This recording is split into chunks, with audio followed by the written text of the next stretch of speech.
about your homework जो तुमने मुझे submit किया था. Alright, question for you. कितना time लगा था इसको complete करने? What? How much time? Overall and individually. इस question पे इतना and second part पे इतना कितना time लगा था?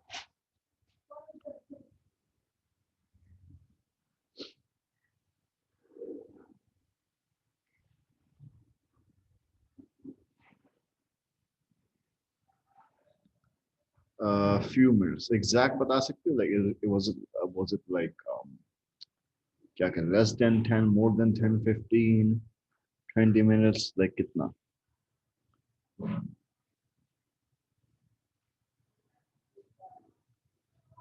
2 to 3 minutes. All right. ठीक है. That's if you take 2 to 3 minutes. इसका मतलब है कि that's really good. All right. अच्छा तो सबसे पहले feedback for your own homework. ठीक है ना? Backside with a cognitive argument. Cognitive argument नहीं हुआ. Cognitive perspective का cognitive psychology, biological psychology is not an argument, it's an approach. So backside with the cognitive approach when putting forward his theory of depression होगा. बाकी सब he attributed the disorder to faulty information processing of individuals. ठीक है ना? तुम बता दे कि बाकी जो चीजें हैं he didn't focus on that. He only pointed towards cognition. So it is reductionist. So your reasoning is valid. ठीक है ना? You explain how it's reductionist. Secondly, you said that individual undergo different experiences due to cognitive distortions. सही है. So it's the individual who develops schema and whatnot. That's why it's starting with individual debate. ठीक है. इसकी justification is also valid. Uh, so like सिर्फ इस phrase में मसला था. Otherwise जो तुमने पूरा का पूरा whatever the answer that you wrote entirely, I read it and it does make sense and the evaluation points for all of these are valid. The last question you in the last class you asked how do you answer the evaluation question. Answer format, I'm going to answer that shortly. This answer is very valid as well. I don't have much to add to that because it's completely correct. There's nothing I can add, nothing I can pinpoint towards fault. So it is completely perfect. Good job on that. I'm coming towards Ramla's answer. Right.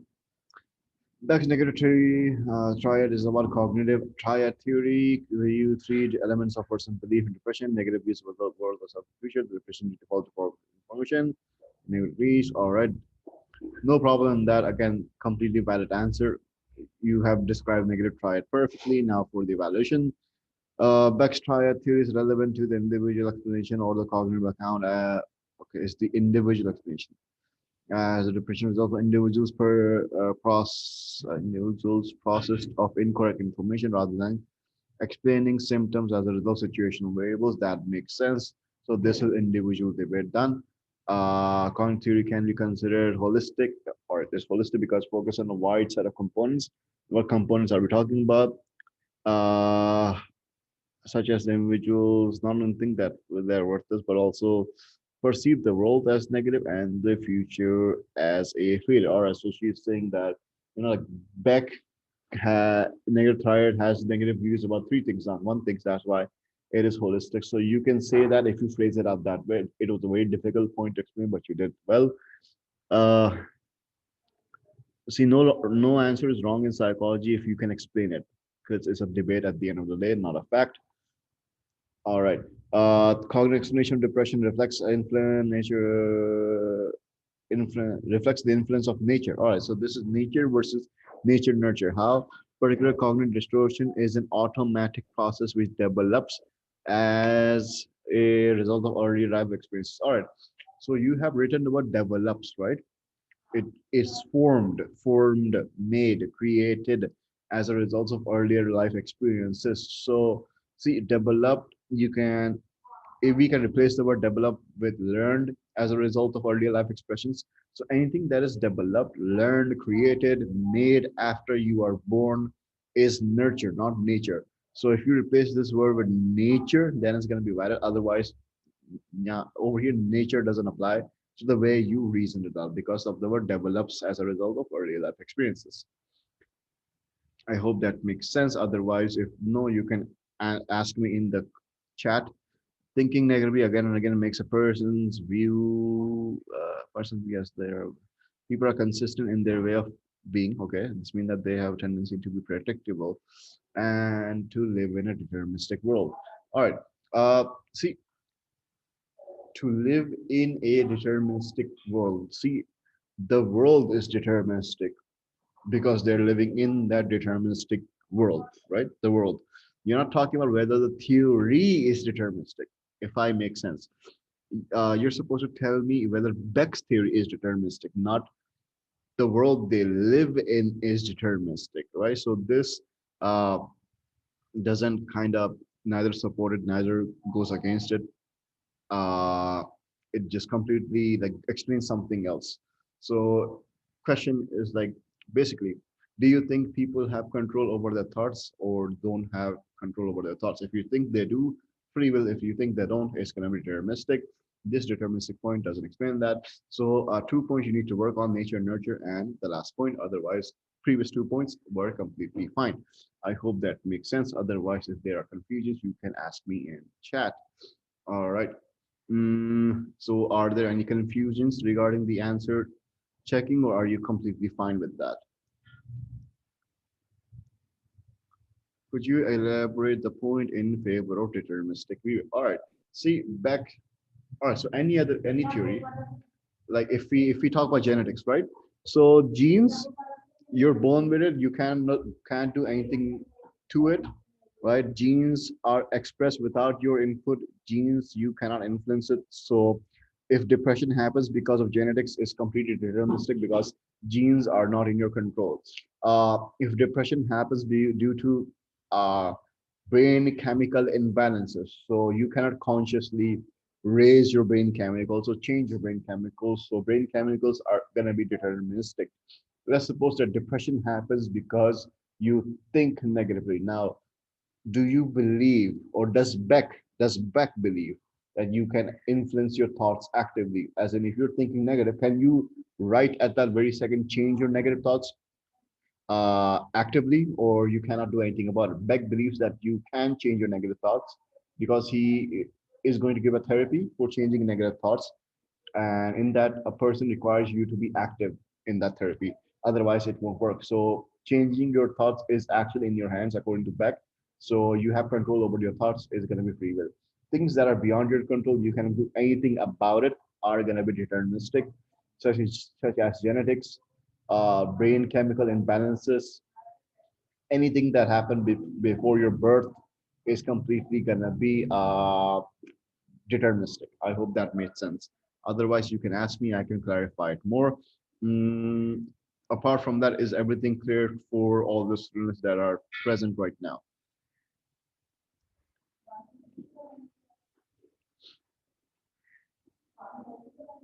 All right. Yes. All right. We have a new student, I guess, Iman. Iman, if you are just joining in, you can check the previous lectures in the Google Drive. They're going to be uploaded. I'm going to upload them after this class. So all the previous lectures are going to be in that.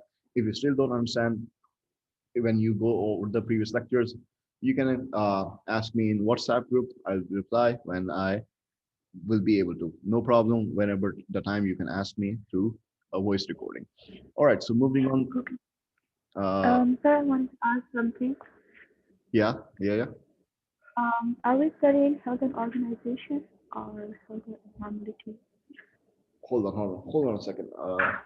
Yeah, you were studying organization and Yeah, and health and organization. health and organization.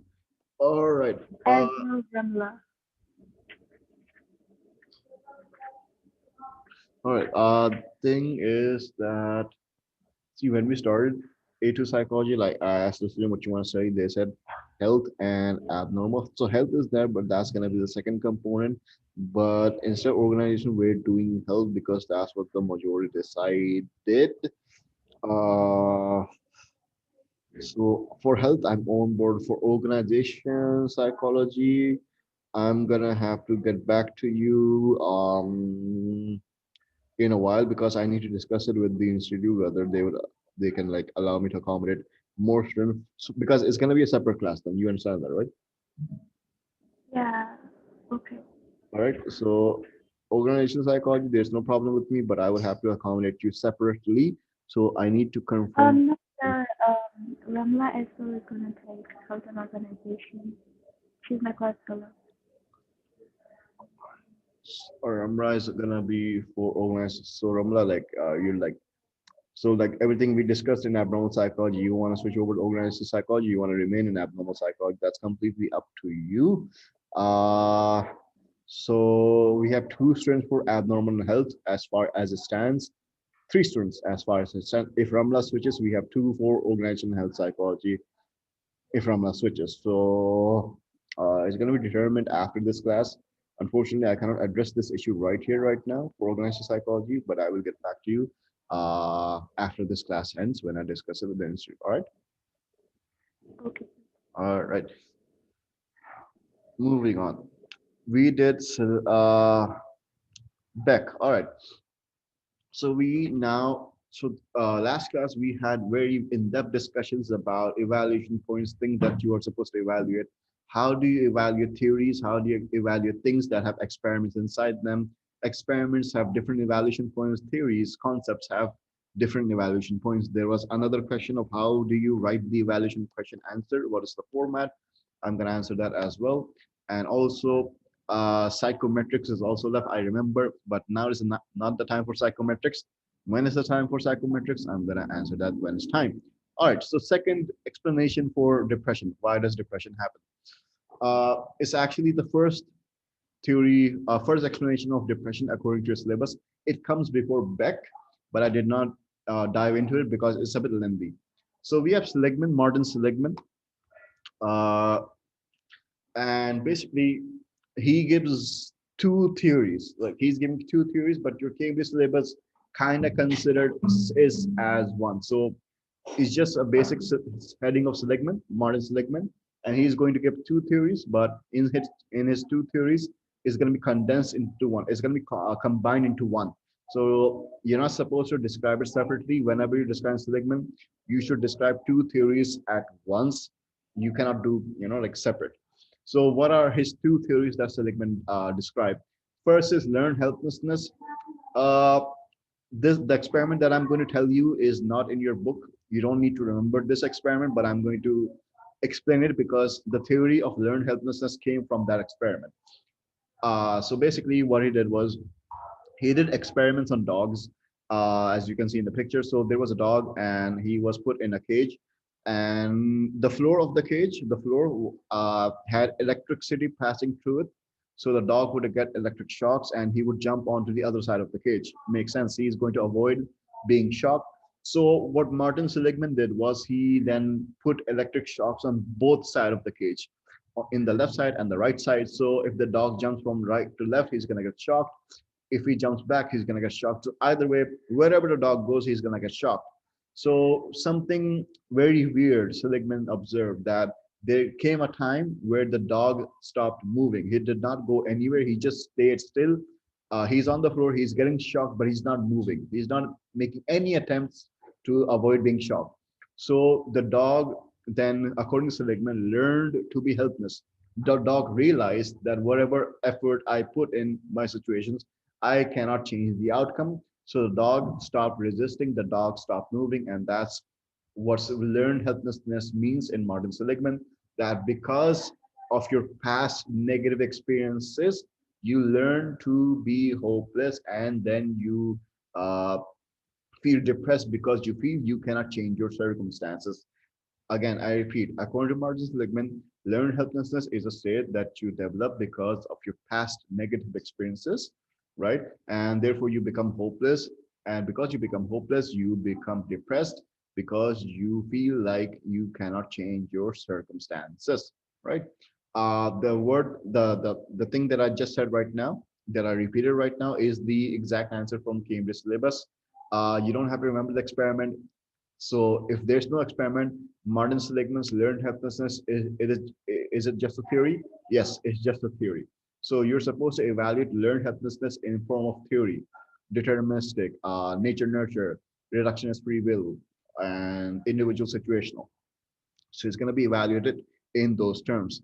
I'm going to show you the answer for learned helplessness over here. So this is the exact answer from Cambridge. Nothing of the experiment. This is the entire learning hypothesis that you need to remember. No more, no less.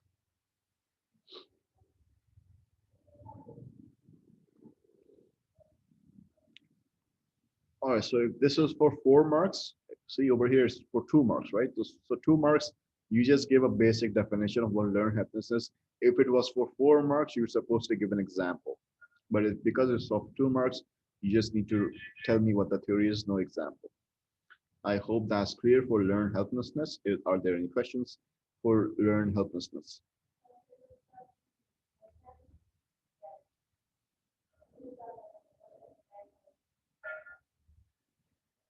No questions. It's clear. All right. Now we're gonna move on. All right. So Seligman gave learned helplessness. There's another theory that Seligman gave. Is a now this theory that I'm gonna tell you, the next theory that I'm gonna tell you right now, it has experiment and a theory concept both. So it's gonna be combined. So this is gonna be a lengthier one. So after learned Seligman, learned helplessness, we have another theory by Seligman, and this is called the attribution style. I'm going to repeat it. Attribution style. You're going to see the text of attribution style later on. So what is attribution style? What does it mean? Well, basically, Seligman said that no matter the situation you experience in your life, hold on, I have a question. ABC model, no, not ABC model. ABC model does not come, is going to come in a treatment. It's not going to come yet. All right, so Seligman, what does he say about depression? He says that, see, you get whatever happens to you. I don't care what happens to you. Uh, you're gonna see things in 3 perspectives. You're gonna see internal, external. Who is to blame? Are you to blame? Are you to blame internal, or is someone else to blame external? Global, specific. Is the problem lying with everything else in your life, global, or is the problem lying with something very, very specific? So like specific, it means only one thing. Global means everything else is wrong. Specific means only one thing is wrong. Stable, unstable. Stable means is going to be permanent. Unstable means is going to be temporary. So is the problem temporary, or is the problem permanent? So I'm going to make a separate diagram of that so you can understand. Let's make a chart. So imagine we have a situation where a person fails an exam. All right, so you have internal and external. If a person fails an exam, right, are they gonna blame themselves, or are they gonna blame some outer factor? So if they blame themselves, you're gonna hear the words like it is my fault. My, the word my signifies that it's the person's fault. They're blaming themselves. It's internal. But it was my teacher's fault. So if they blame someone else, you are going to recognize that it's going to be external. Internal, external, same thing. Now we're going to look for global versus specific. Global means is generalized, as in is everything. Specific means only selective or only one thing. So if someone is coming from a global perspective, they're gonna say everything is wrong in my life. If they're coming from a specific perspective, I only suck at math. The word only signifies that they're only focusing on a very specific aspect. But if you want to convert this sentence into something global, instead of math, they're going to say, I suck at everything. So everything means global. All right, one more. Stable and unstable. Stable and unstable. So in easier words, is it going to be permanent, or is it going to be temporary? So if someone coming from a, again, permanent perspective, uh, this will always happen to me. Or if someone's coming from a temporary perspective, This is only going to happen once and never again. So you can see a difference in perspective that they have. All right. So what does Seligman say about depression? See, Seligman says that a person is depressed because they think they take negative things and they think according to internal, global, and stable. As in, they're going to blame themselves and they're going to see everything else is wrong, and they're going to see that it is never going to change. Things are never going to get better. And people who are depressed, what do they say about the positive things? Positive things are external, specific, and they're not going to last long. So they're temporary. So positive things are temporary. They're very, very specific, and basically it's not going to come from them. Someone else is responsible for positive things, and negative things, they're responsible, is going to be stable, and everything else is wrong. So if you look at this text right over here, we have a situation where a woman has been rejected. A woman has been rejected by men. So let's see, what does she have to say. See, if she says, I am unattractive to all men, global. Who's unattractive? I am. So it's going to be internal as well. And she does not say anything to change the situation. So it's also stable. If you want to convert this into unstable, my conversation, sometimes, not always, but sometimes bores men. So it's going to be temporary. It may happen now, it may not happen again. But whose conversation? Her conversation. So it's going to be internal. And who does it bore? All men. It doesn't specify any man. It says men in plural, so it's going to be global. So again, if you want to say this for very specific people, men are overly competitive with intelligent women. So now she's gonna blame men. So it's external, because problem is not with her, problem is with men. So it's gonna be external, and men are overly competitive with intelligent women. And they are always going to be overly competitive. It indicates nothing that's going to be temporary, so it's stable. And and it's going to be all men, not a single person, but men in general. So it's going to be global. If you want to check the other perspective, men get into rejecting moods are temporary, so it's going to be unstable. Men in general, so it's going to be global. And whose fault it is? Men, so it's going to be external. If you want to see specific, so it indicates a very specific person, he and he, so indicates that it is specific. So Seligman says that your attribution style is what gets you depressed regardless of what the situation happens. So for depression, you have this attribution combination, and for depression, for positive events, you have this uh, attribution combination. For normal people, it's usually the negative. For normal people, positive is this and negative is this. For depressed people, is switched. Is this attribution theory clear? Yes, sir. All right. Does anyone have questions, or we can move on? All right. Clear, clear, clear. All right. All right. Moving on. So this part, see slide number 8, is where the theory parts end. So you can easily say that it's reductionist or not, nature nurture, deterministic free will, or individual situational. Over here, after this, from slide number 9, we have experiment. So Seligman did not stop here. He wanted to conduct an experiment whether attribution theory does it really affect depression or not. So unlike Beck, he has an experiment. So basically, in his experiments, he has 39 people from unipolar depression, as in people who are depressed, and 12 bipolar people, but in a depressive phase.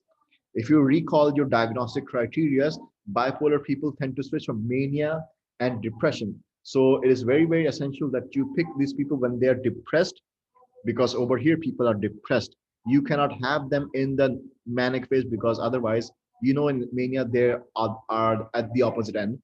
So if Seligman studies them in mania, there's going to be no purpose. So you have unipolar depressed people, bipolar people who are depressed, and normal people. So you can see the sample size already. You can say it is non-generalizable because it's very, very low in number otherwise. Uh, Anyways, so males and female both. Seligman, what is he going to do? Number one, he is going to give them all three of the groups a BDI, back depression inventory, for all three of them, and he gives the BDI. He gives them the BDI to see how much depressed they are. What's the actual level of depression, the baseline, the starting point. So he wants to see how depressed the people are in the first stage. So he gives them the BDI. Then he gives them the attribution style questionnaire. So this is something new. Attribution style questionnaire. Attribution style questionnaire, you don't have to remember in depth like the BDI. You will have to know it from a surface level. Attribution style questionnaire looks like this. That, for example, this is just one situation. Situation that is the person has been looking for a job and he has not found the job. That's the situation, right?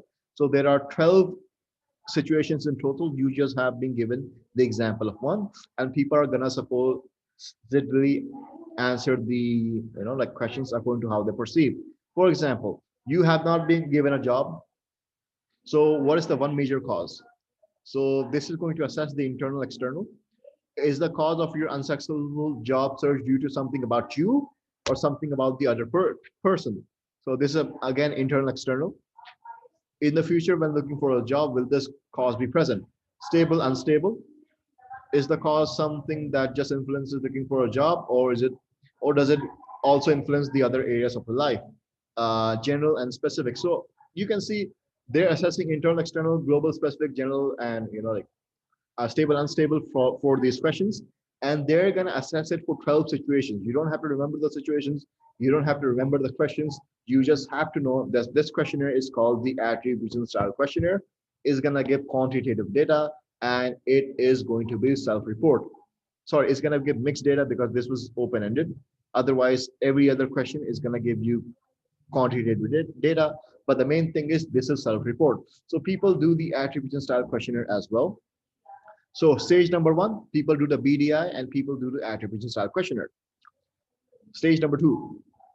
Stage number one results are that people who show severe depression on BDI, severe level of depression on BDI, show a very negative attribution style. As in, what do I mean? People who score high on the BDI are going to have this attribution style for negative events and this attribution style for positive events. So already you can see that depression causes them to think like this. All right, stage number two, what's going to happen? Stage number two is that Seligman is going to keep these people. He's going to let the other two groups go. He's going to let them go. He's going to let them go. And he's going to keep these people, 39 depressed people, and he's going to give them therapy.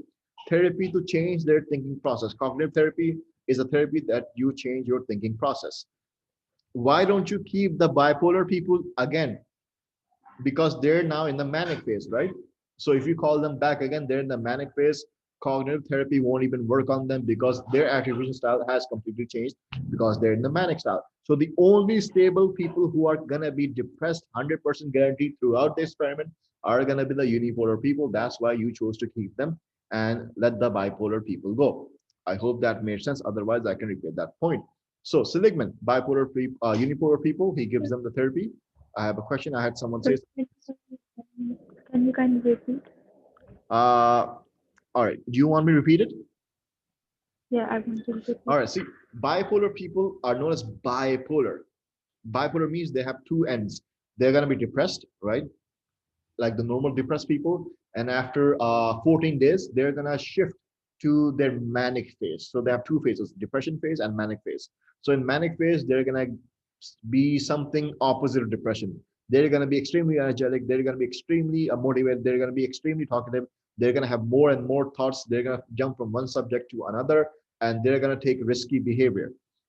That happens for 7 days. Then they come into depression again for 14 days, where they have low self-esteem, lack of motivation, stuff like that. So again, if let's suppose they're in the depression phase, right? Phase number two, they're not in the depression phase anymore. Phase number two, they're in the manic phase anymore. So they're in the manic phase. So obviously, keeping them in the experiment won't work because now they're no longer depressed. That's why Seligman had to let them go. Unipolar people, unipolar depression are always going to be in the depressive phase. Unipolar people don't have manic phase. So obviously, Seligman chose to keep them because they are going to be depressed for a longer amount of time. So, anyways, I hope that's clear. Yes, sir. All right. So unipolar people, he gives them therapy. Once he gives them therapy, he gives them again. So in phase two, only unipolar people are left, and he gives them BDI and attribution style questionnaire again. So does the cognitive therapy change anything? Yes. BDI scores improve, and the attribution style also improves, as in they are now starting to think less negatively, more positively. So what does it mean? It means that if you fix the attribution style, your depression goes down because the BDI score also went down. So this proves that attribution style does play an important role in manifesting depression in people. So you can argue this experiment, evaluate this experiment in terms of reliability. It is reliable because the test, BDI and attribution style questionnaire are all standardized. You can argue for generalizability, less amount of sample, so lacks generalizability. You can talk for validity that yes, it was valid because you had a control group. You had all two depressed people in the depressed phase, so it was valid, as in bipolar people did not come in a manic phase, they came in a depressive phase. You can argue for validity that at the end of the day, we have a self-report questionnaire and demand characteristics might exist. So you can argue that as well. You can argue for data as well, that this questionnaire gives you mixed data, qualitative and quantitative data. Qualitative data being this open-ended question in number one. So therefore, it gives you a good amount of data in depth as well.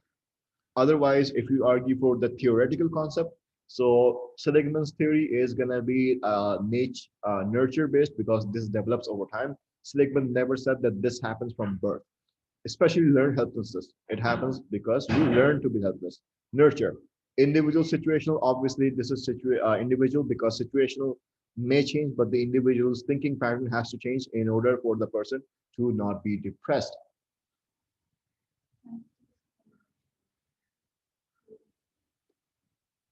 All right. Otherwise, from deterministic and free will, as you can see from this therapy, he gave people therapy which changed their attribution style. So obviously, attribution style is in your control because you can change it. So it comes with the free will side. It's not deterministic. Reductionist. If you say that Seligman only focuses on the cognitive aspect, ignores biology, ignores society, ignores behavior, then yes, it is going to be a reductionist. But if you argue that no, Seligman looks at many perspectives, especially in terms of the attribution theory, whose fault it is, internal, external, whether it's going to last for a long time or very, very short time. So, like stable, unstable, and does it happen to every single thing or does it happen to only one thing, global and specific? So on that basis, you can argue that it's somewhat holistic. I hope that Seligman's theory is clear for every single student.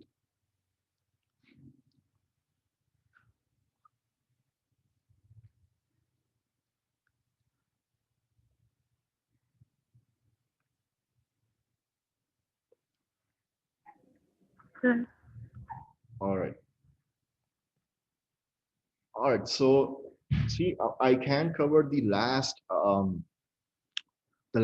what you call explanation for depression, but I want to do something else. I want you to guys to get really, really familiar with the evaluation of these theories of these experiments. Why? Last time I gave you in the homework to evaluate a single theory that you did in your homework, and that was completely fine. But in exam setting, you have something else happening. So in realistic settings, let's find a past paper.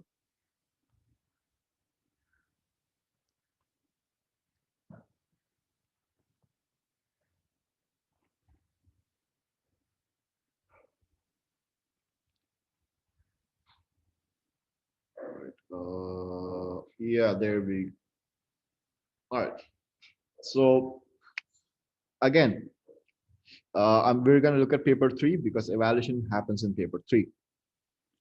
This is for treatments for depression. We had not done treatments, but if you replace the word treatment with causes for depression, you will understand where I'm coming from.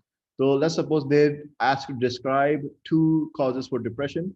You give two, like brief description about Beck. You give brief description about seligman. That's you're done.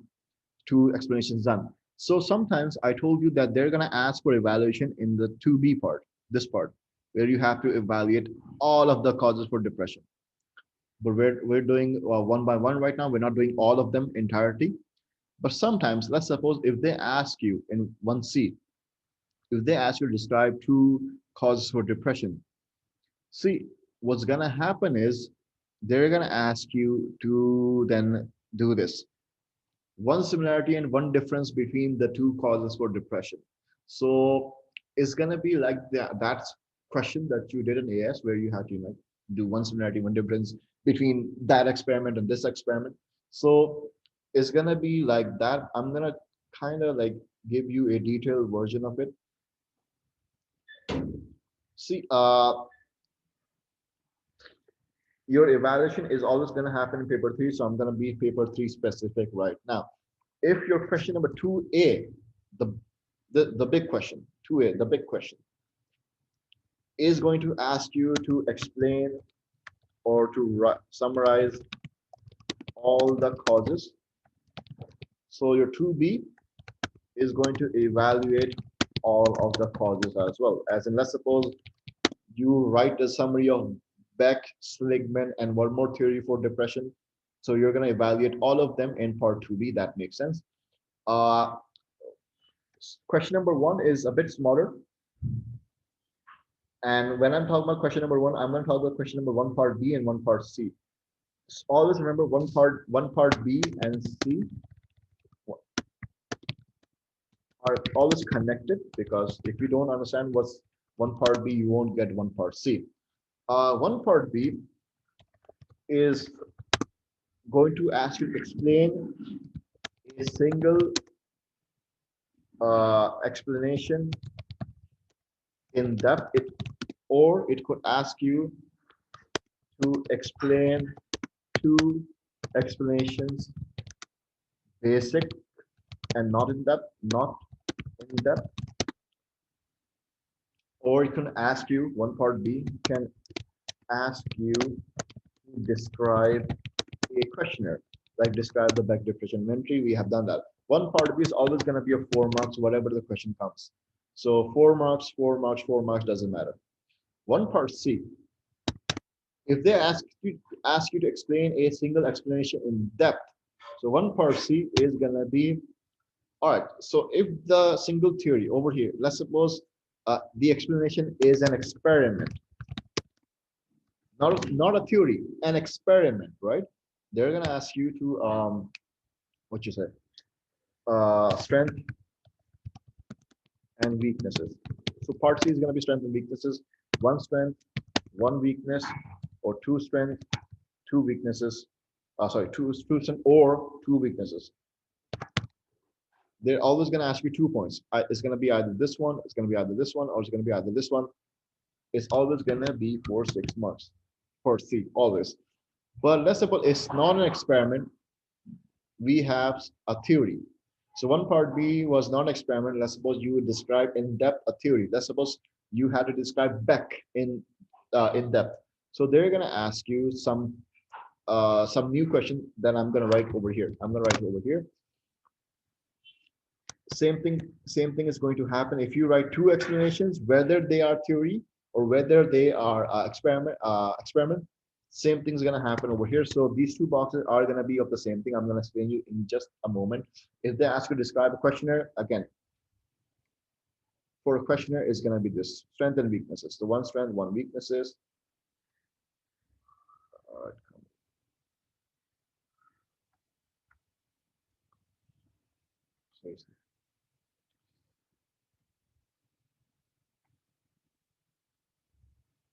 All right, so questionnaire, same thing. 1 experiment in depth, same thing. What happens if you describe 1 theory in depth? What happens if you describe 1 theory in depth? And what happens if you describe 2 explanations in basic, whether they are theory or experiment, doesn't matter. So one theory in depth and two theories or experiment basically for part B. Part C, what you're supposed to do in part C are going to be the same for this one and for this one.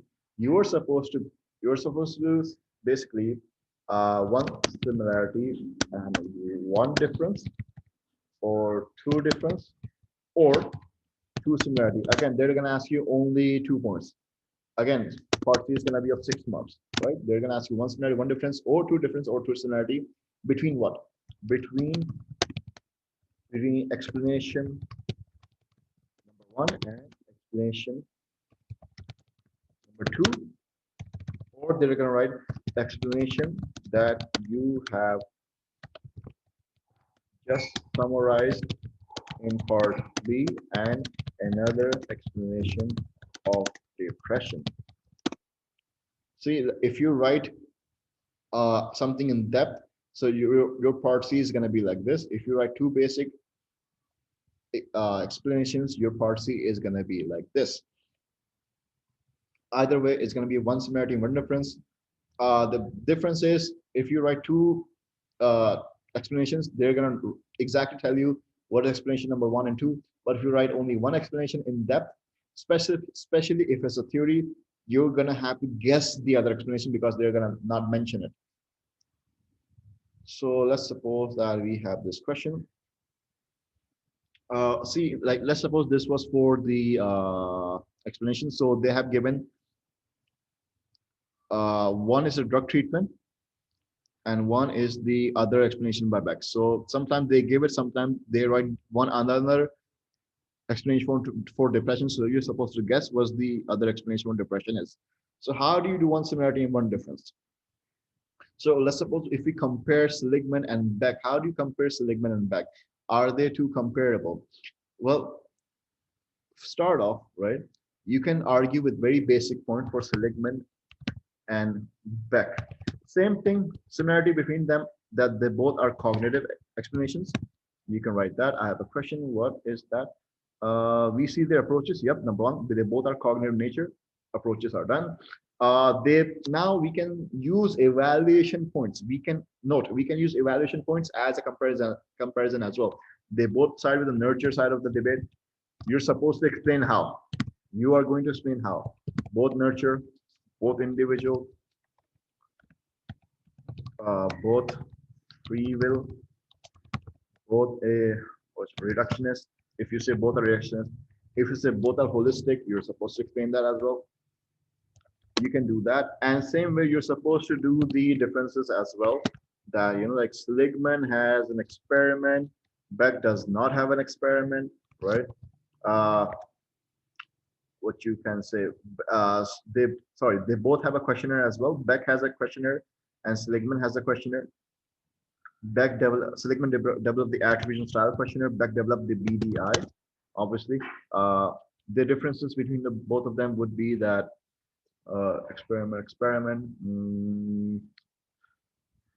What else can you say?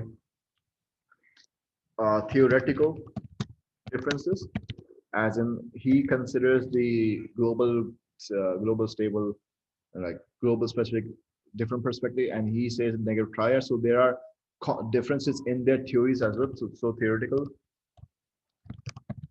difference also applies.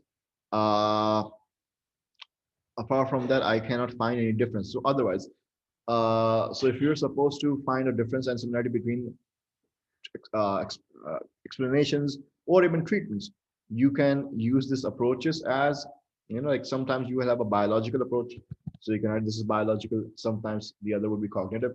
So you can, the point is you can use evaluation points as a comparison point between the two explanations as well. But the point is you will have to explain. If you write nurture, you're supposed to say how. And if you write Beck is nurture, you're supposed to write how as well. Explanation is essential. If you don't write the explanation, you will only get 2 marks out of 6. So the explanation of how is the key. How is Seligman nurture? How is Beck nurture? All right. If that is done, I hope that is clear. Is that clear to everyone over here?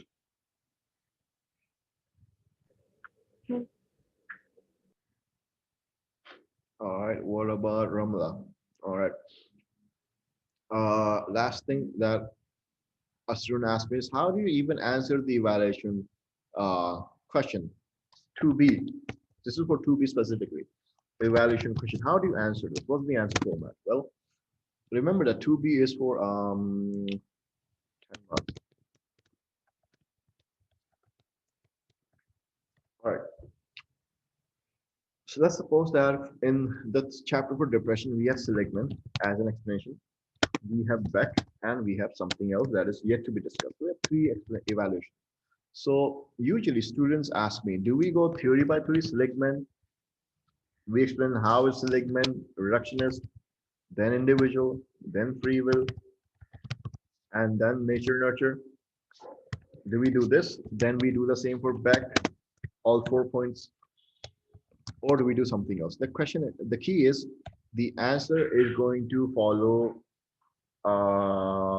evaluation points as a paragraph, not the explain. What do I mean?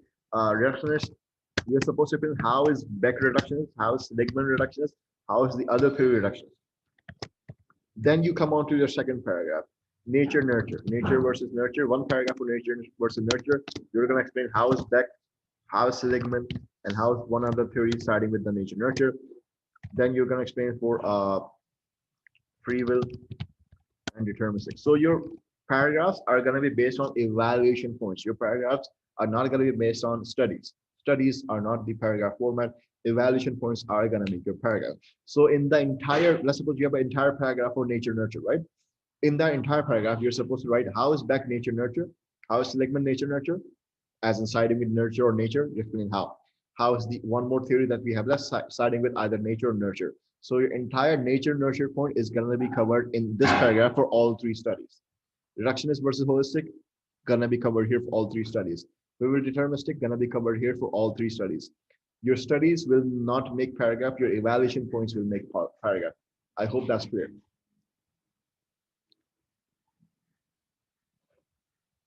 Can it be different as one is in the favor of nurture? See, if if all right, so basically student is asking, instead of making one paragraph for nurture, let's suppose we have two studies, Seligman and Beck. In nature nurture, we have nurture paragraph, which has Seligman and Beck. And a separate paragraph for nature, we have the other issue. Is that possible? It is possible, but what's gonna happen is, if let's suppose that for Seligman and Beck, you have enough content to create a one paragraph. But if let's suppose this last theory, the last theory that we have here yet to discuss, and it's siding with the nature side of the debate. If you feel like you cannot write enough to, if you cannot write enough to form a paragraph, if it's gonna be one or two lines, it's better you combine it into the previous paragraph. Because what's gonna happen is you're gonna sacrifice a paragraph in which you could have written more for a paragraph that you've written less. For example, if you can combine this one together. Let's suppose you combine this together, right?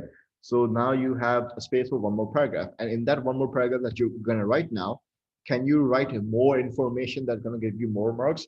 Or are you fine with writing fewer information that you have written here? So it's a trade-off. Sometimes it's applicable, but depends on the content. Some theories are not that much easier to explain because we cannot explain any further. So it depends on the content that you're going to write. It is possible, there's no limitation on it, but it's depending on the content. That can you, are you able to explain how is nurture really well, or you're kind of not confident about it? If you're not confident, merge it into one paragraph. If you're very confident, keep it separate. It's gonna take past paper practice to get the hang of it, but right now we're not looking into that. We're basically discussing how you can formulate your answer. So it is possible, it is very possible. You can sometimes what else is going to happen? 4 minutes left. What's going to happen is, let's suppose you see this point, including a discussion reductionism. So sometimes they're going to write which point should be 100% discussed. So in evaluation answer, you're supposed to discuss 4 points, not more than four. Four is the ideal. Four. They are going to specify one of them should be what. So one of them is supposed to be reductionism, 100%. The other three can be of your own choosing. So there, sometimes they kind of like give a very compulsory point that has to be discussed. Uh, you can see over here, including a discussion on ecological validity. So I'm guessing that this question has experiments inside it. That's why you can discuss ecological validity. Question: can we discuss, for example, I have written nature, nurture, etc., etc. So can we discuss generalizability as well? Because one is a completely, one is theory and one is the experiment, right?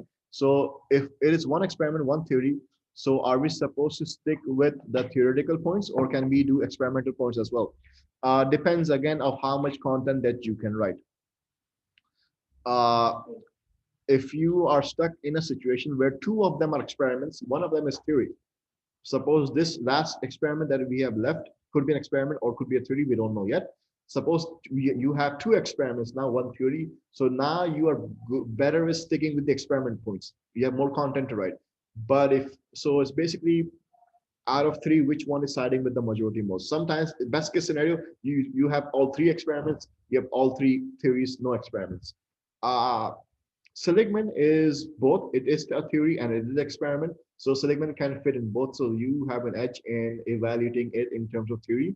You can write for experiment, but again, you're gonna be writing less information because Beck won't come in the generalizability point. So your generalizability is only gonna be for Seligman.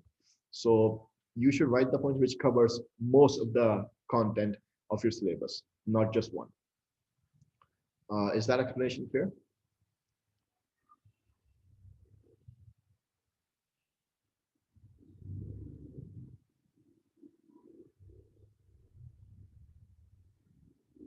All right. So homework for you guys is, again, we have discussed Seligman today, right? And we have discussed Beck previously. Your homework is this. So like instead of treatment, you write explanation. So you're supposed to do one similarity and one difference between Seligman's theory for depression and Beck's theory for depression. But this is easy, so I want two similarities and two differences. Instead of one, two similarities, two differences. I think that's going to be appropriate homework for you till Monday. Two similarities, two differences between explanation of depression by Beck and Seligman.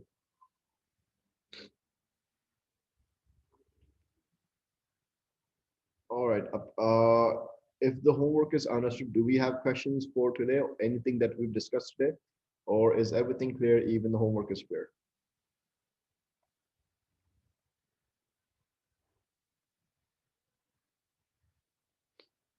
All right, clear, clear.